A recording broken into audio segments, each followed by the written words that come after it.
All right, everybody, welcome. I'm going to run through a really quick RF coordination from a show I did last week in Las Vegas. That's March 2023. I was at the Grand Garden Arena there. That's connected to the MGM Grand Hotel and Casino. As you all probably have experienced before, Vegas can be very challenging. There's a lot of active RF in the area, but I'm in Vegas a couple times a year and every year. And I have noticed that there's a bit more space that seemed to have opened up. Maybe that happened with the repack. I'm not quite sure. So I'm just going to walk you through what I encountered this past week, and maybe it'll help you. This will not be obviously a real-time coordination because I've already been there and done that, and I'm back. But this may help you all in the future. I will put my scan file in the description. So if you're going into Vegas soon and you're looking for some scan data, wireless workbench scan data that is, you can grab it right here and hopefully that'll help you. All right. So I'm assuming if you're watching this, you know about Wireless Workbench. Really quickly, if you don't, it's a free piece of software by Shure and allows you to coordinate any manufacturer for the most part for your wireless ins and outs. But the only equipment that can be networked to make the coordination easier is our Shure products that offer network connectivity. Very powerful. There's 3 tabs, very straightforward. Inventory is your physical boxes, your physical hardware. The second tab is where all the magic happens, which is, if you want to think of this more as where the frequency allocation is for your hardware devices. And then monitor is just a way for you to easily monitor your devices at a glance in case the devices aren't close to you. It's pretty handy. Lots of other great features of Wireless Workbench. I do get into those in other videos. And of course, Shure's put out some great stuff as well as many others. So this is just my take on it. So I'm going to do most of this within the frequency coordination window. Really briefly, sometimes people will say they don't know where their scan sources are. It's a bit strange, but I have a hard time with it too. But you can grab this window sometimes and bring it over. Which I'm having a hard time with now that we've gotten rid of it. Let me, okay. I had to actually mess with that a bit more to get to drag that window over. So if you don't see this window here or this window here, remember you can drag that box off screen or on screen. Just be careful because when it goes off screen, I've had trouble with it. I don't know if it's just me or maybe it's an issue with Wireless Workbench. I'm assuming it's probably me. On the left-hand side, you have scan sources, which usually are your networked pieces of equipment. Scan data is after you've run a scan, that's where the scan shows up. You can also import from a file for scan data or from hardware. This is where you would import scan data from your IEM pack, your receiving pack. You would import that there. And also, if you have my file for this, that's where you would import that scan data from file. You would go to a file chooser. That's where that is. Over here on the right-hand side is just what you see and how this center screen reacts. So you can, as I'm going to scroll in and out here, you'll see these numbers changing over here. Whoops. This is just basically telling you what you're looking at over here. You can turn on and off your TV channels, your additional exclusions, band overlay, inclusion groups, which we'll go through, etc. Very powerful also to check out those details. So in general, the gear I had on the gig, as you see here, we had some good old PSM 1000s in the G10 range. For some ears, for some entertainment. This was a heavy corporate gig with some entertainment. So quite a few lavs and handhelds and such. So we had a bunch of Axient 4-channel units in the G57 and G57 Plus range, as well as, luckily, which was much needed for this gig, some PSM 1000s in the handy X55 range, which means it's way up there in the 900 region, which was really helpful on this specific gig and location. So what I did is I ran a scan up here. It's not going to work now because I'm not connected to it, but I selected one of the ADA4Qs, I believe, the 4-channel Axient units, and did a full scan. I'm running out of battery. Computer's plugged back in. Okay, so you would choose your hardware device here, and you'd hit scan, and what that's going to do is it's going to trigger a scan if it's networked and start loading your scan data into the window. And just a reminder, what we're trying to do here, as we all know, is we're trying to capture actual scan data from the environment that we're operating in. Oftentimes, just a TV channel search isn't enough, or it just doesn't give us the best picture of what the units are actually receiving on site. Because you could be in a venue similar to mine for this one that was a bit of a Faraday cage, a little bit. The noise floor obviously was really high, but you're not outside. So it really depends on the environment you're in. So it's always best to somehow get a scan from the place you're in with the units you're using, because every manufacturer has different filtering and technology in the front end of their devices. So you want to actually see what the units are seeing. So that's what I did. Once I got my world moved in, I set my antennas up as I would assume to be operating them and run scans. So I ran a couple of scans with a couple different units, even though they're the same unit. Sometimes it's interesting to take a look at all of it. You can obviously toggle on and off your scan data over here. You can also change the color of your scan data there, which makes it easier. Currently, the green are actually IEM data from my in-ear monitors, and then purple is my inputs or my wireless lavs and sticks, the ADA 4Qs. So as you can see on the first scan, the noise floor is high. And when I mean noise floor, it's this big block of green here. Go ahead and just turn a couple things off here. So I'm on a Mac, but I'm going up and down with 2 fingers on the trackpad, which allows me to zoom in and out of the spectrum. And I use my right and left arrows to scroll through quickly the spectrum. It's just something I'm used to. So up and down on your trackpad. So the noise floor, what we're trying to do here at all times, as you remember, this red line right here, -85 dBm. In general, I do not mess with this. This is the exclusion threshold. It's basically saying anything above this red line, the software is going to consider it no good. So as you see here, this block here, which lines up perfectly on number 16, is KINC, channel 16 digital TV. That's a digital TV channel. That is a 6 megahertz chunk of the RF spectrum. As you can see, the red line is here, and this goes all the way up here, which is kind of the peak threshold. Sometimes people try to drag that line up in order to let the software coordinate more, but I will do lots of things before I ever touch the exclusion threshold. I try to keep that where it is. It's there for a reason, and there's other things you can do to create success. So the first thing when I would look at a scan like this, the first thing I'd want to do is I'd want to somehow pad down my antennas.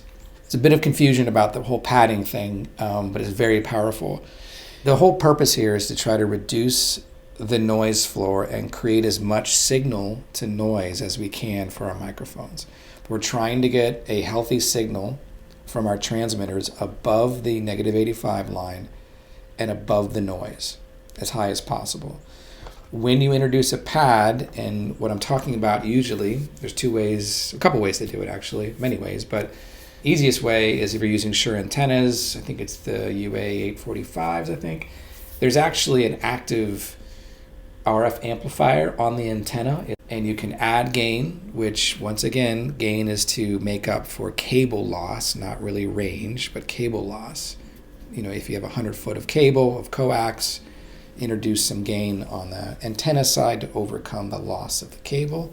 And there's also usually a -3 and 6, I believe, pad on the antenna, and that will allow you to pad the antenna down at the antenna, or you can get just passive inline BNC to BNC pads in all different versions, -3, -6, -30, whatever. And what that's going to do, it's going to bring everything down, which also includes your transmit. The receiving energy of the transmit will also be lower, but not a big deal, because as long as our transmit power is high enough, and 10 milliwatts, believe it or not, is a lot of power. So we're trying to reduce as much noise as possible in our environment. It's important to keep anything that's transmitting anything as low as possible. So just use as much RF energy as we need. So I try to keep my mics at 10 milliwatts or lower, and my IEM transmitters at 10 milliwatts, and only use 50 if absolutely necessary. Shure offers even a higher density mode of 2 milliwatts, which also works. So you just have to look at the environment. When I look at this scan, I think first things first, I gotta get some pads in that is gonna reduce the noise floor. And you know, I wish I would have done this on the gig, but I probably did with pads already in. Maybe not. Let's see here. Let me just get rid of some of this green. Let me change the color here to pink. Let's see how that turns out.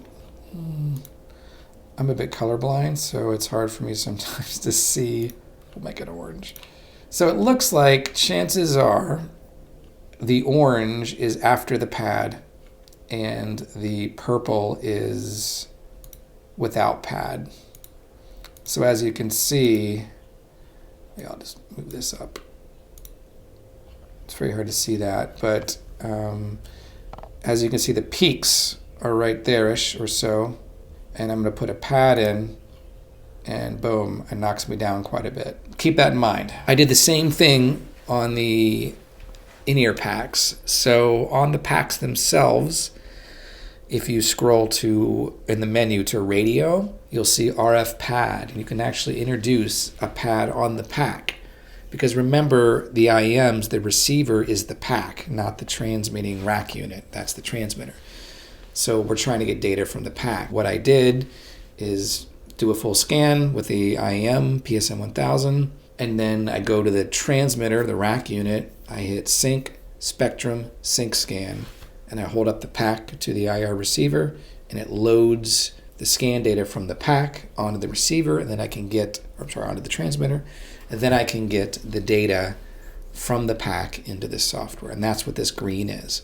So on the pack themselves, I also introduced the -6 dB pad. So that's what we're looking at. So I'm gonna go ahead and just erase or turn off this. Now when we turn on and off these things, this is real. So meaning if I don't have this scan data turned on, the software doesn't coordinate and not even consider any of the scan data.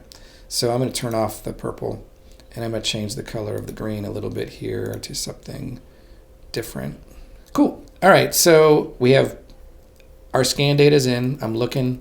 I reduced the pad, or reduced the level. And if you see here, this is new to me in Las Vegas. I feel like last time I was there was not as much really clean space. So as I'm going through here, I'm seeing things. I'm seeing TV channel, maybe a TV channel. To keep it thorough, I will always do a TV scan check, which you put the zip code in, hit search for TV channels.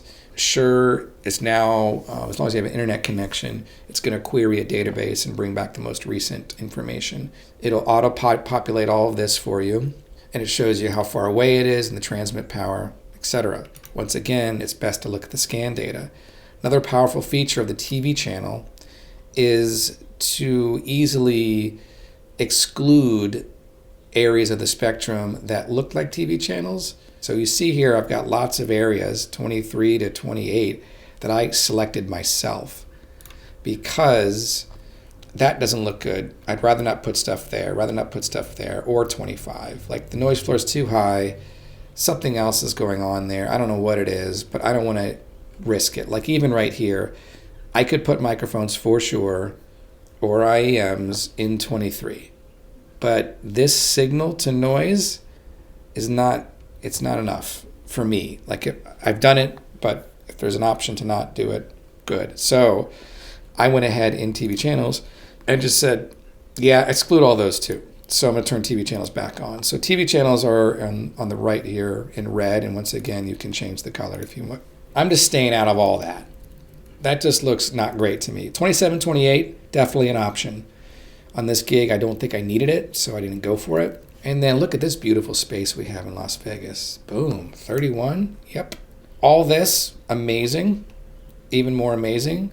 Luckily, I'm in the X55 range, which is way up there in the 900 region. We've got lots of great space. So this actually was not as hard as I was anticipating it being, with the exception of G10 ears. So Axient, as you know, at least in the US, we've got, 470, 608, I believe, ish. And that's what these band overlays will do. It'll show you graphically what the region is that your wireless gear covers. So basically Axient G57, G57 Plus covers everything we're allowed to use, which is really, really great. It also is a great way to get a nice scan of an environment. But as you see here, good old PSM 1000s in the G10 range, not looking great. 23 might be an option. 18 looked like a good option for me. So I try to stick my stuff in 18 or maybe 23. That could have been an option too. So that was challenging. And on the gig itself, it was definitely challenging. And luckily we had this X55 range way up here, which allowed us to really be totally in the clear. It was great. So there was nothing up there. So thank you, Shure, for X55 or whoever. So that was definitely a helpful thing. We were able to kind of not use the G10 range at all. But what I did in this situation, which is very powerful, is I created inclusion groups, which means earlier I said I wanted to put the G10 range here. What that means is I am telling the software to put certain devices, frequencies for your devices in certain ranges.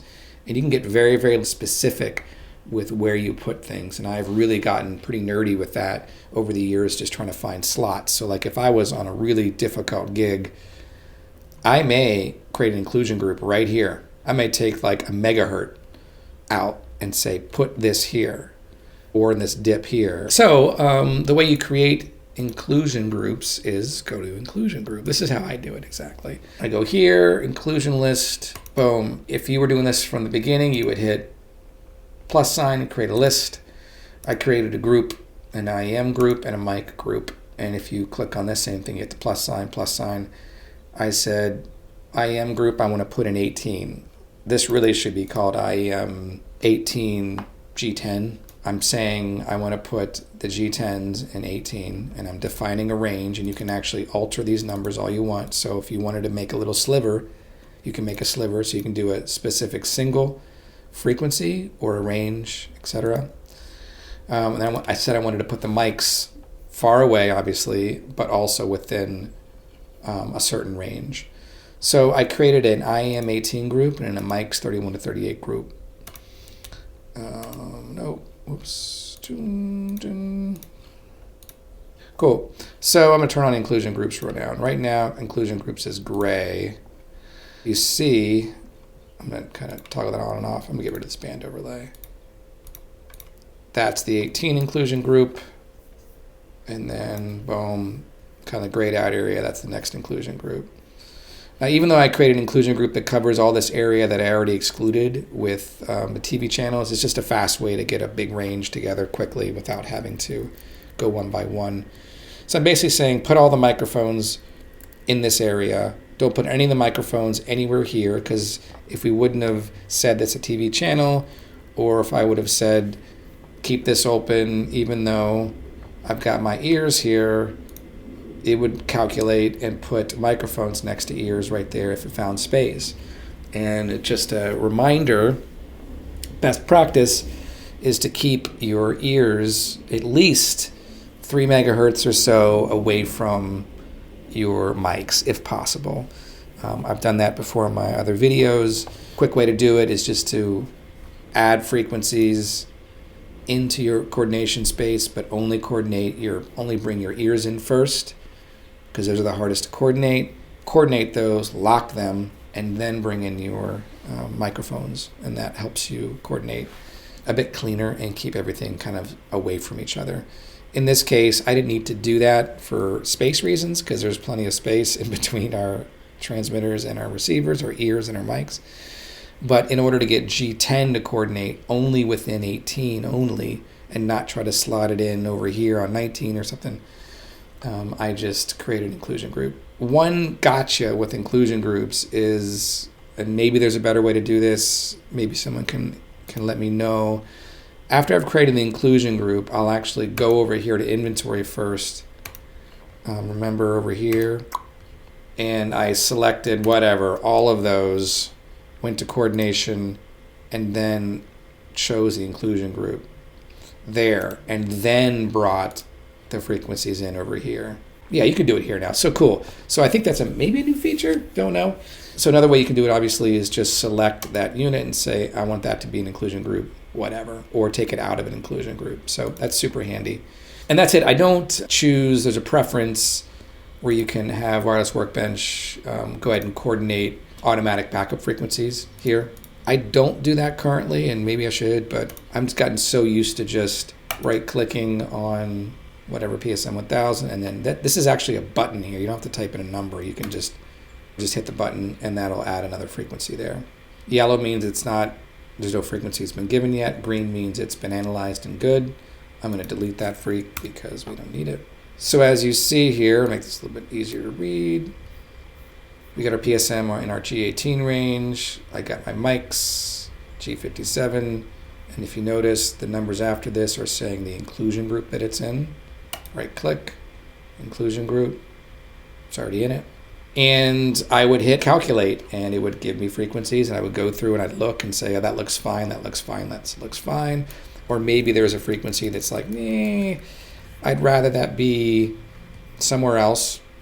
And one way to do that is to lock all your frequencies and only unlock the one you don't like, and then hit calculate, and it'll give you a new freak just for one. But in this case, everything looked good to me. And of course, always check that box, hit analyze. Green is good. So it'll analyze and make sure everything is solid based on how you set up how the program's going to coordinate, which other videos will help you with that. And then I lock the freaks, deploy. And if you have Shure gear that's networkable, this is amazing because it's not going to work because I'm not cooked up, but it would basically send all of your data to all of your units, and it lights up like a Christmas tree and everything's great. And then at that moment, you would look at all your receivers for your microphones and make sure with all your microphones off, there's no RF activity or very little. I would load a IEM pack in engineer mode or Q mode with all the frequencies, and then I would go out to the stage with all the transmitters off and then scroll through the frequencies on the IEM packs and look for RF activity also. I would also double check that my pad is in to reduce some junk coming into your IEM receivers or your IEM packs.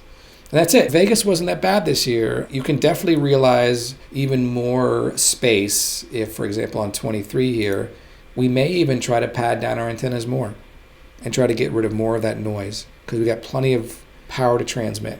We need to reduce the noise. I could have done that for the G10 range. That could have helped me for sure. Obviously 27, 28, that's definitely an option. Not the greatest, but it's definitely an option. Because I had these other options that looked amazing to me, I went ahead and said, put it all in there. We're going to be fine. Use inclusion groups and say, I want this to go here or there.